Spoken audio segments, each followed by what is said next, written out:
Yeah, good evening, everyone. Okay, so now we are entering into our next module, that is the post-independence.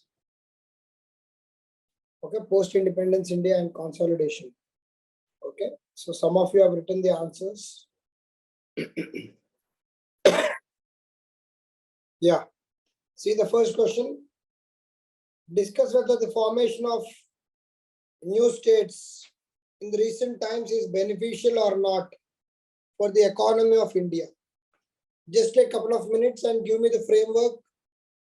So what the examiner is asking you,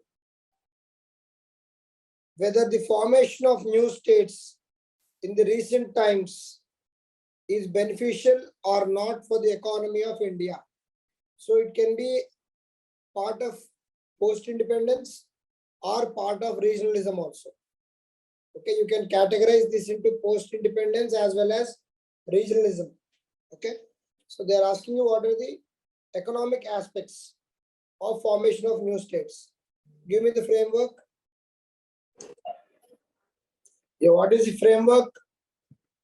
Okay.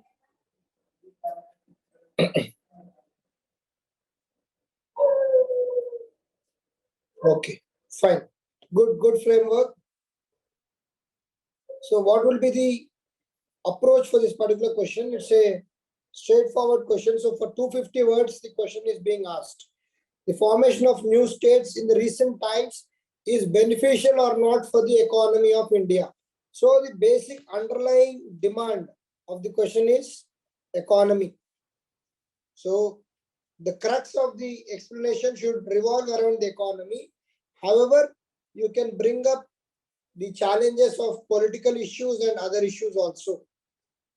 So with the introduction, you can write about how the formation of states happened in India in 1956 with the appointment of SRC, which was States Reorganization Commission under the chairmanship of Fazal Ali.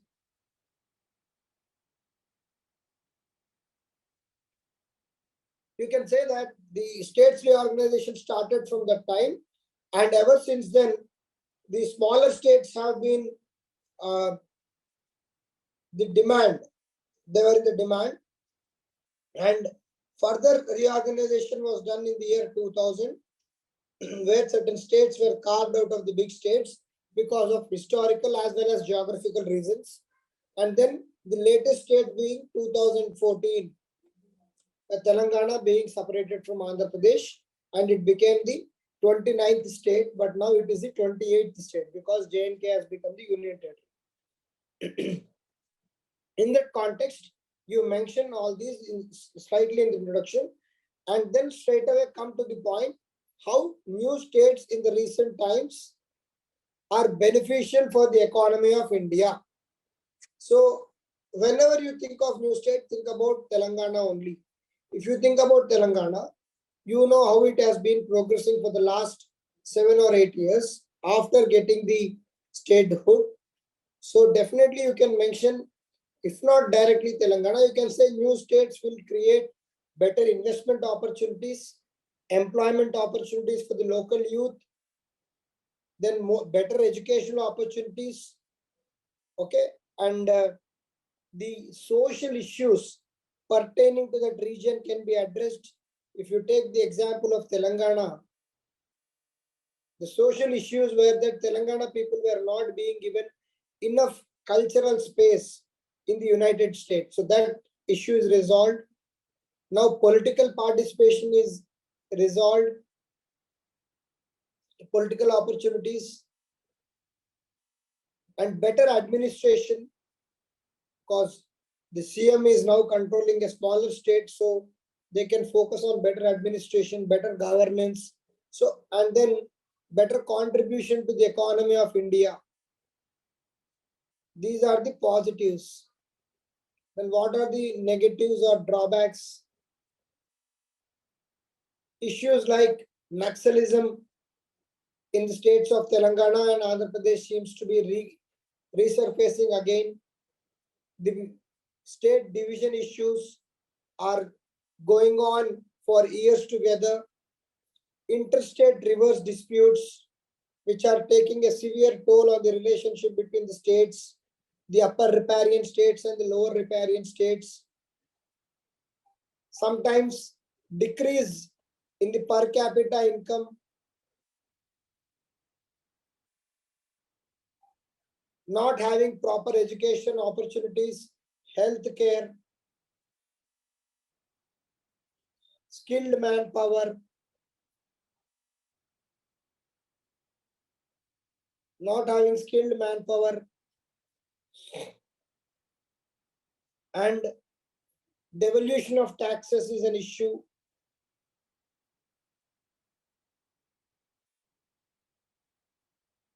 Devolution of taxes is an issue.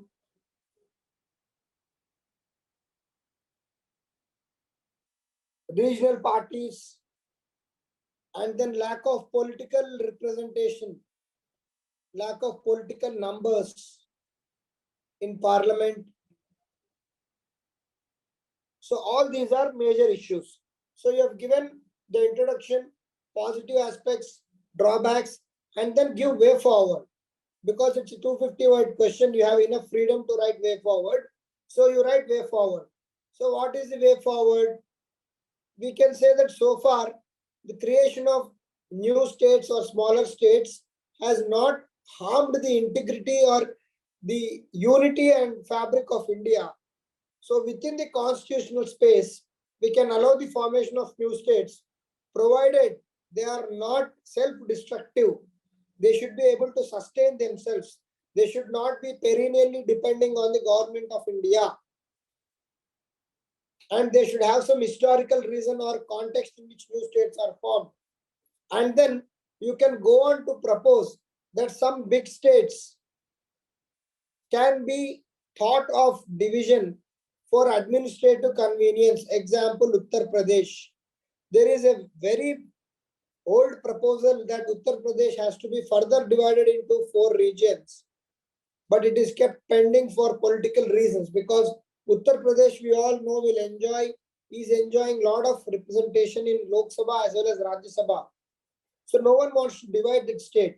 But the fact remains that Uttar Pradesh, being one of the most populated states, the need of the hour is that the Uttar Pradesh can be further split into 4 or 3 states, so that for administrative convenience and governance purpose, common people can enjoy the facilities.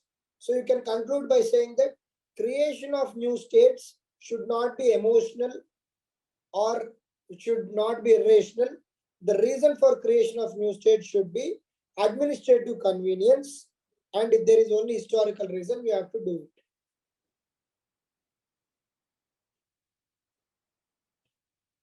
Clear? Good.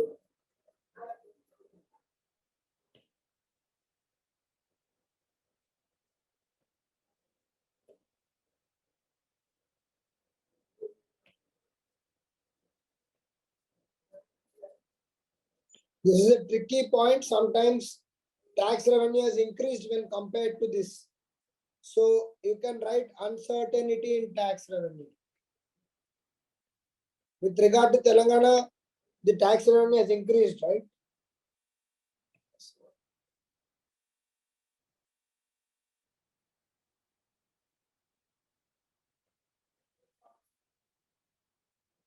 Good. It's a good answer.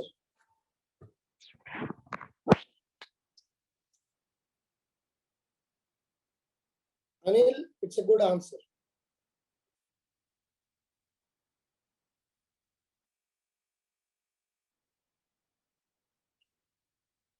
Good. Fine. See the second question.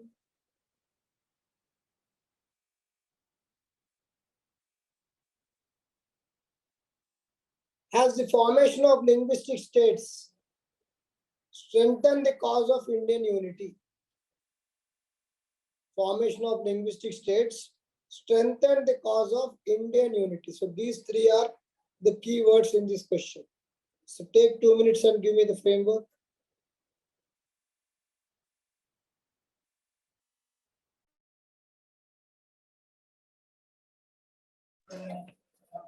Who is this VG? What is your full name? VG.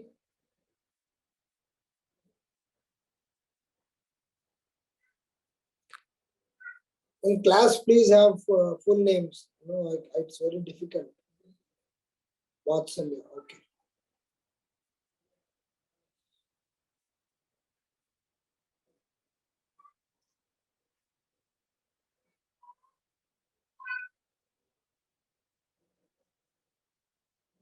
Yeah, anyone else wants to give the framework?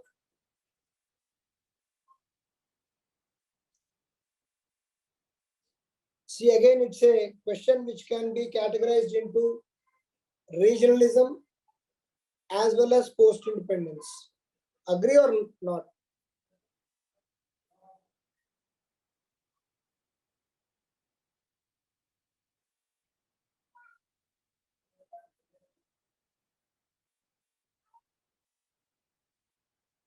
Anyone else wants to give the framework?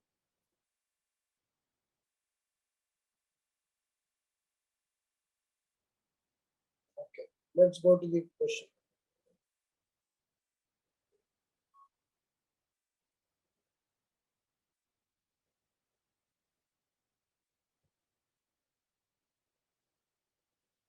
Has the formation of linguistic states strengthened the cause of Indian unity? 200 words.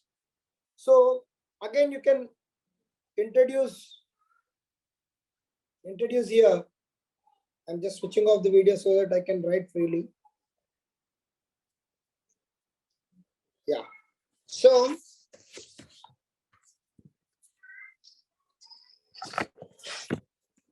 the formation of linguistic states strengthened the cause of Indian unity. Again, you can start here with an introduction where you can mention the formation of 1956 SRC, Fazal Ali Commission. Okay, before that also, if you want, you can say the demand for linguistic states was there even before the independence. Even before independence, Indian National Congress has promised linguistic states. Okay, and then in 1956, after so many commissions called JVP Commission, okay, finally 1956 SRC, the States Reorganization Commission was formed, and they have proposed for formation of linguistic states.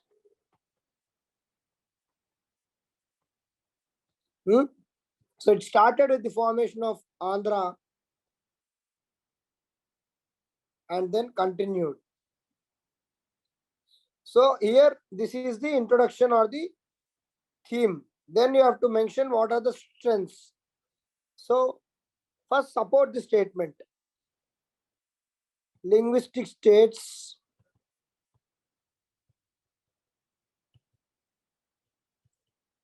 strengthened the Indian national unity. So how did they strengthen? So language as culture preserved.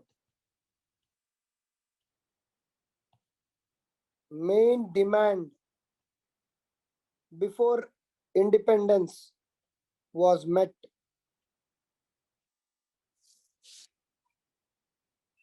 Okay, main demand before independence was met.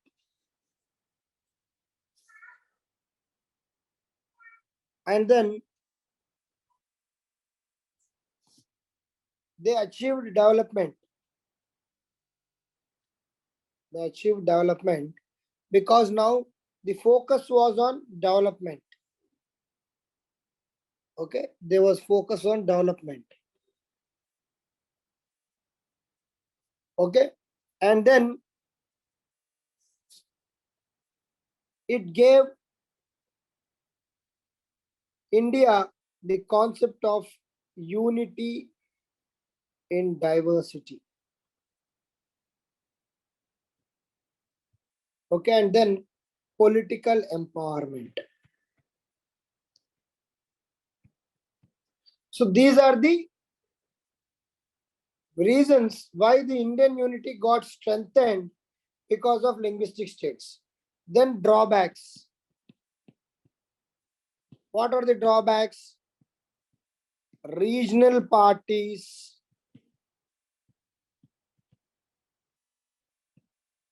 coalition politics leading to policy paralysis.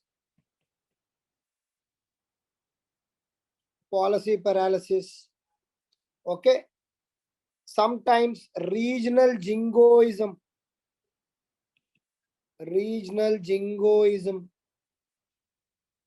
Okay. What else are the drawbacks? Interstate water disputes,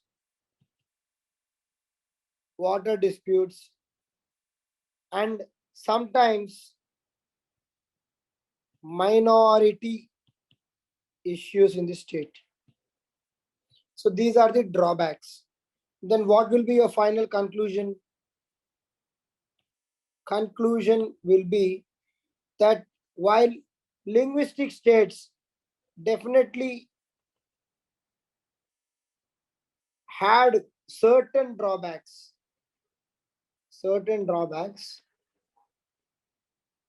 on the whole, the net impact is positive and promoted the national integration, and hence they were never a threat to Indian unity. So, and they have strengthened, in fact, they have strengthened, except for occasional disturbances, they have strengthened the Indian unity. This is how we are going to attempt this answer. Clear? Clear, everyone?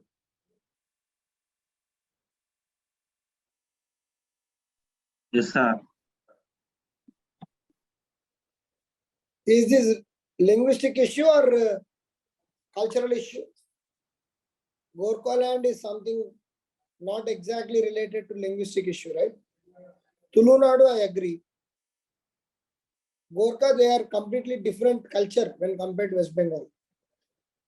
Language is one of the part. Okay, still I'll take it, not a problem, but it is not exactly the thing.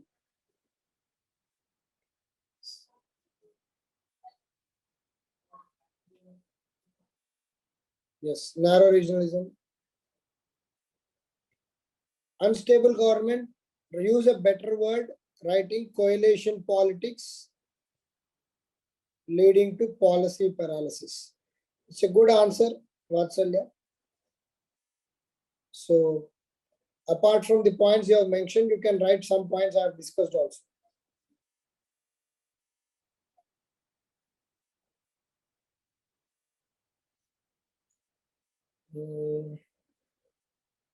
Three language formula is a good solution.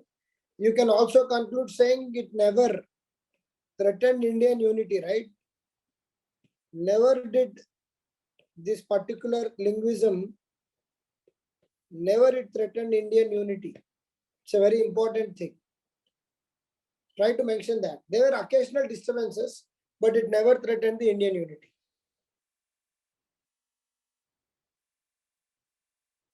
Good. It's a good answer. Good attempt.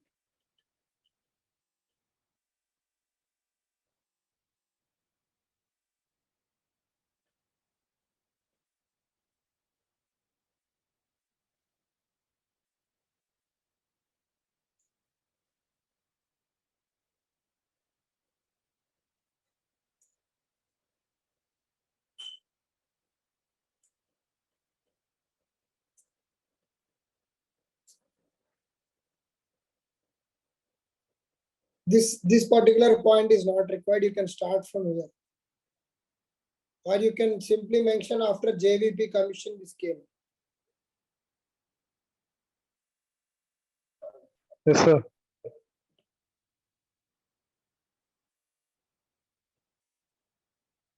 Good. You can write some more points as we discussed, Arvind. Yes, sir. Okay, you can put it much better. This conclusion can be rephrased. You have conveyed the meaning that it has not threatened the unity, but slightly better rephrase is required, as I told you. Okay, sir. My screen was not available. My screen was available, na? I'm sharing my screen. Could you see, Arvind, while I was evaluating your answer or no? Yes, sir. Same, sir. Yeah. Okay. Fine. Actually, I think it's your problem. Just check it out. See the third question. Critically discuss the objectives of Bhutan and Gramdan movements initiated by Acharya Vinoba Bhave and their success. Okay, fairly simple question. Take 5 minutes for framework.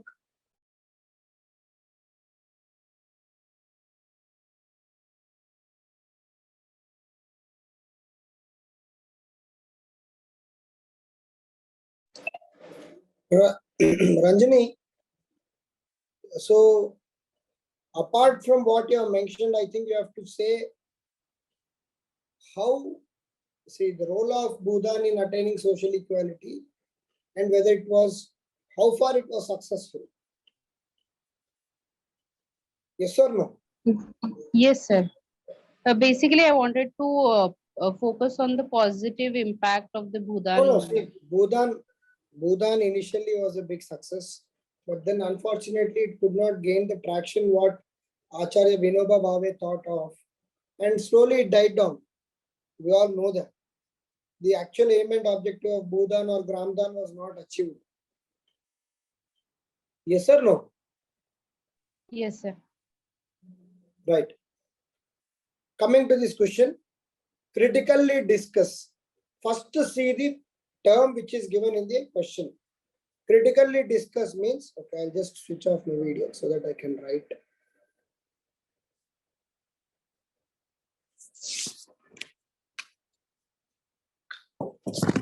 The screen is visible, right? My screen is visible? Yes, Yes, sir. Okay. So critically discuss. This is an important thing.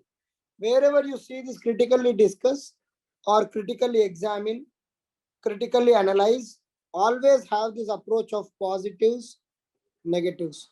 If you don't want to call that as a negative, then call it as a drawback. This I have told many number of times in my classes. By now you must have understood. You have to mention positives as well as drawbacks. Okay, now first in the introduction, mention briefly about this Bhutan and Gramdan movements by Vinoba Bhave. So you can say that Vinoba Bhave, one of the staunch followers of Gandhi principles, wanted to ensure the social equality and hence started in the independent India from the village of Pochampalli, the Bhutan movement. Okay, Bhutan movement. In fact, what was the aim of Bhutan movement? Get the land from the affluent or rich and then divert it to the people who do not have land. So landless. These people will get the land and they can cultivate. This is the aim and objective of Bhutan movement. So you can say this was the aim of Bhutan. And then in the later phase, this Bhutan became Gramdan. Gramdan means complete donation of village itself for landless people. Again, the aim is same. Again for landless people. So this is the entire write-up you will give about Bhutan and Gramdan movements. You can say including Nizam of Hyderabad state donated lands. So what are the positives of Bhutan movement?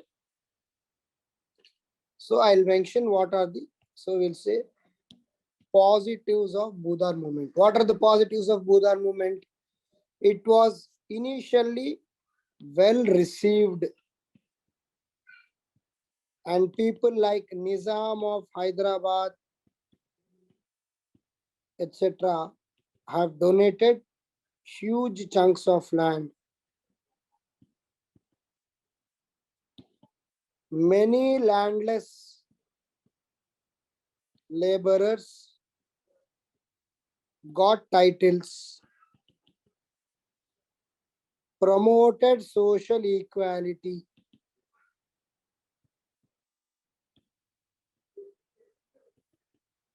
This was Gandhian dream, and hence taken up by Vinoba Bhave, right? Gandhian dream, empowered lower caste or class.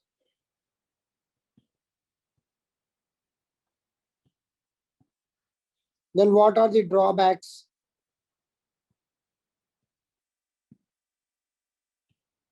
Slowly,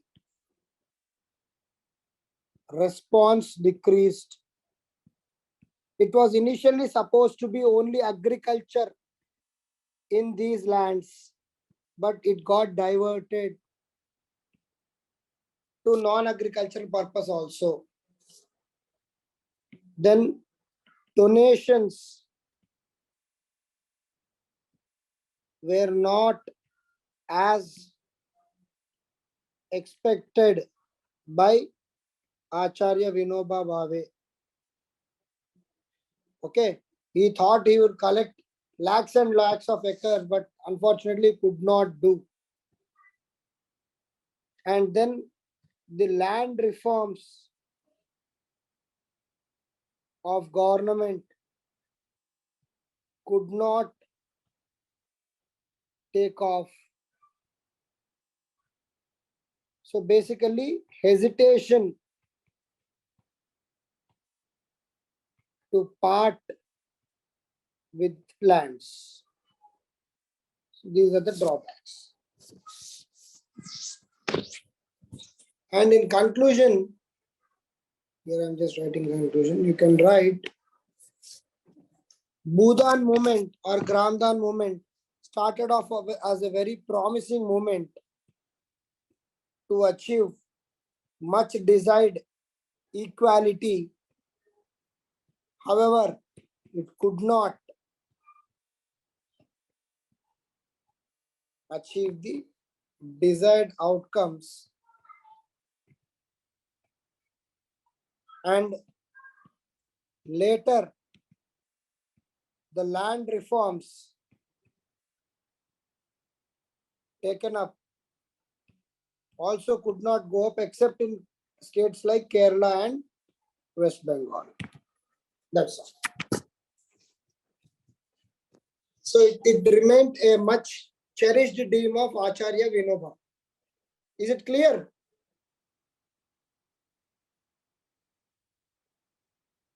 Clear, everyone?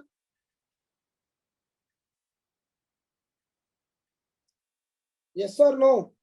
Yes, sir.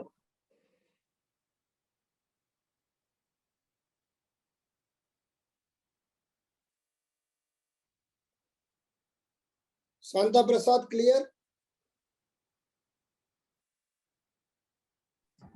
Yes, sir. Okay, who has written this answer? Santa Prasad, you have written? I have written, sir. Yes.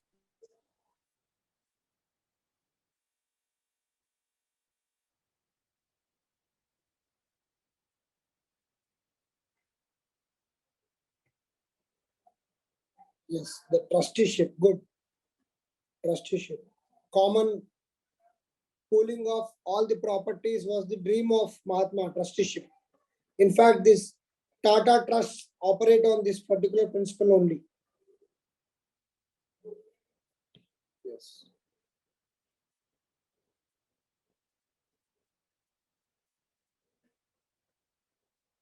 Yes, collective ownership was the main aim of Gramdan.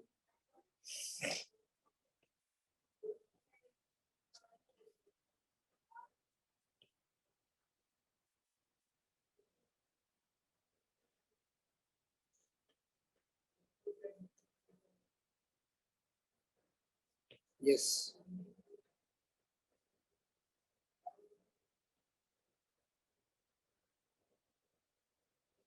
and the historical legacy of land, the sentiments attached with land. Yes, that is also a reason for not parting with the lands.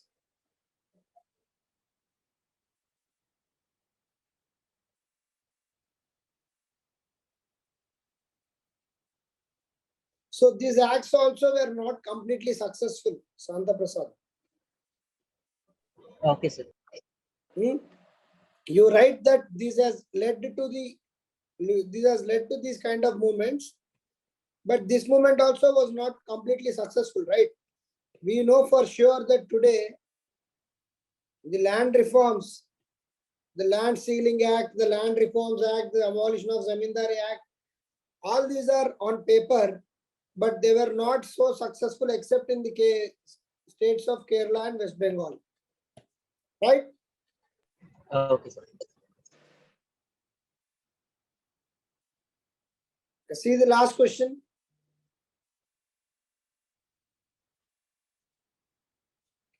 Write a critical note on evolution and significance of the slogan Jai Jawan and Jai Kisan. We all know who gave the slogan. So just see for 2 minutes.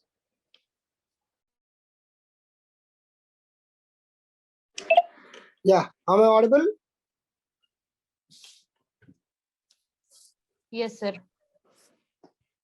So write a critical note on the evolution and significance of the slogan Jai Jawan and Jai Kisan. So we all know who has given this slogan. It is our second Prime Minister, Sri L.B. Shastri. That is Lal Bahadur Shastri. So in introduction, you can mention that in 1965, Lal Bahadur Shastri has come up with the slogan of Jai Jawan and Jai Kisan. So in the body, you can mention context, because they are asking you the evolution and significance. So in what context Lal Bahadur Shastri had to give the slogan? So if we go back to 1960s, India faced acute food shortage and had to depend on imports even for day-to-day consumption of food grains. And this was resulting in severe congestion or supply issues with regard to the food grains, including cereal crops. In this context, under the leadership of M.S. Swaminathan, Green Revolution was taken up, and Green Revolution for mainly two crops, wheat and paddy.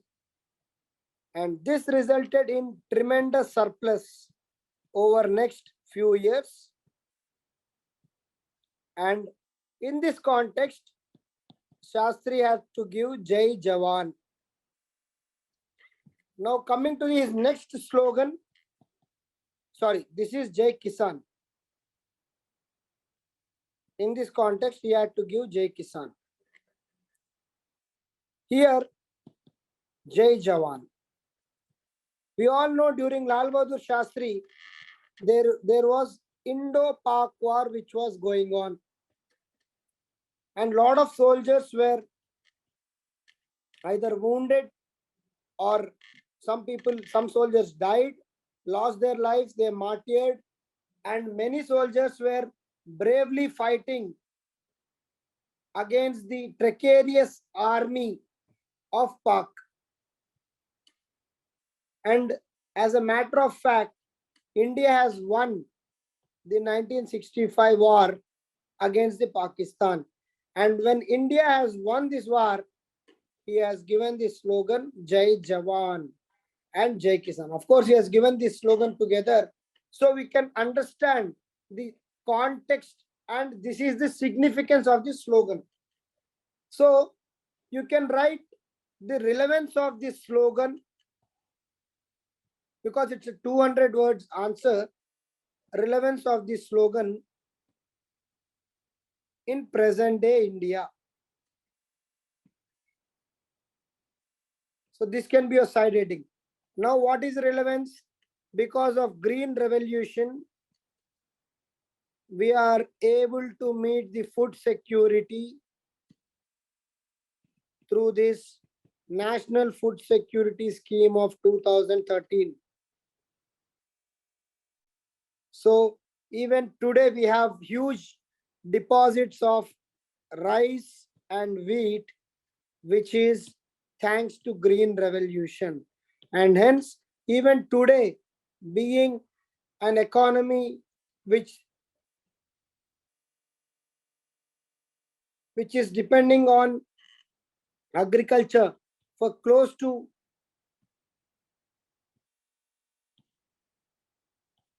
40% of its economy and 50% of workforce, the title of Jai Jawan still holds good. And now coming to Jai Kisan. So you can write the neighborhood is still very sensitive.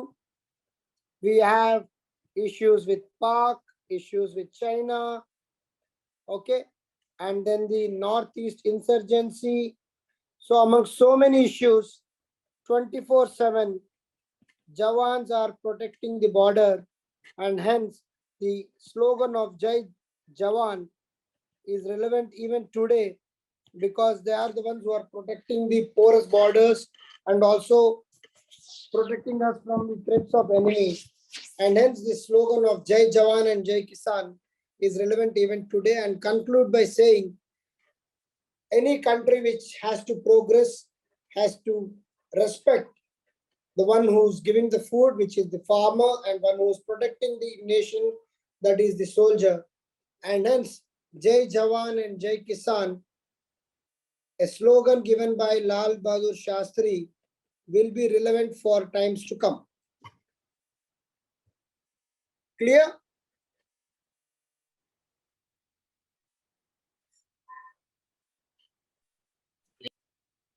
Clear, everyone? So who has written this answer? Anil is over, Arvind is over. Jitendra, you have written?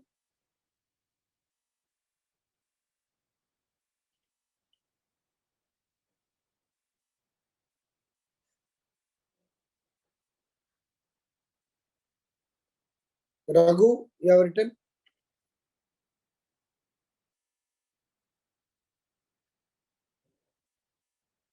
Sriram?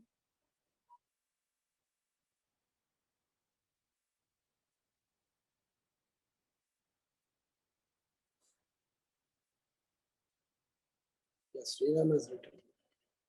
Yes, 1965.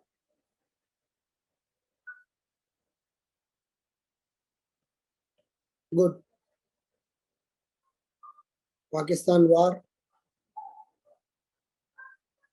Yes, agriculture, green revolution. Good, Sriram, you have brought all the points. Yes, shortage. And only thing what you have missed is you can write relevance. Sriram. Sriram is there in the class, Jitendra?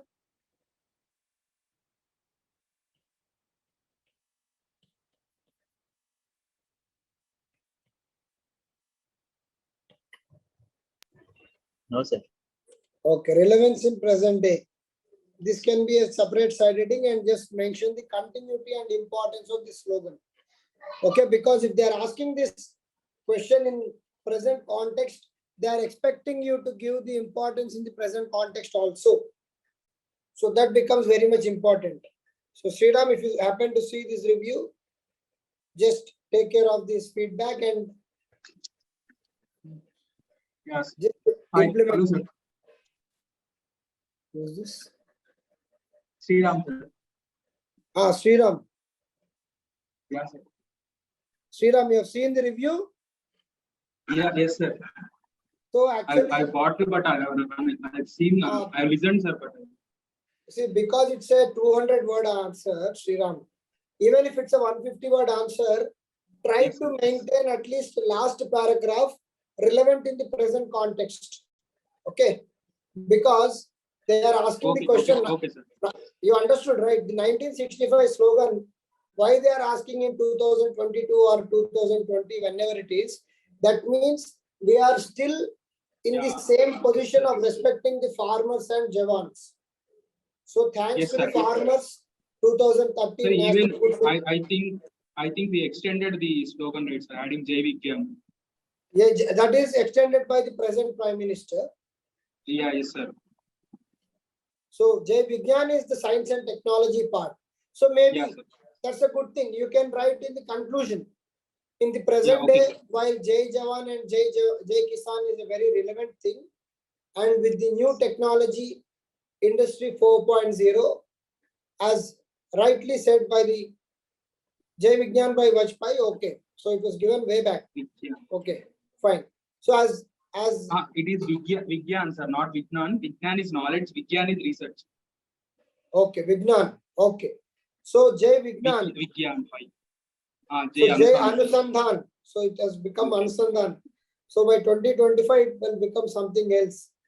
Already 4 things added. Anyhow, Yes, sir. you can say Yes, sir. Jai Jawan, Jai Kisan is relevant even today.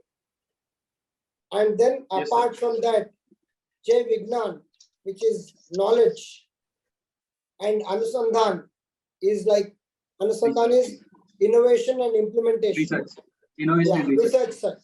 So knowledge and research are also equally important in further enabling the growth of the country. That can be the conclusion. Yes, sir. Got it. Fine. Yes, So yes, sir. those are the 4 questions. So we'll meet again tomorrow. Tomorrow you're all coming to the class or happily sitting at hostels and watching the match? You'll be attending the class or not? Or we'll have slightly early? I am okay for 9 to 10. What about you guys? Okay for 9 to 10 class tomorrow? Yes, sir. Okay, sir.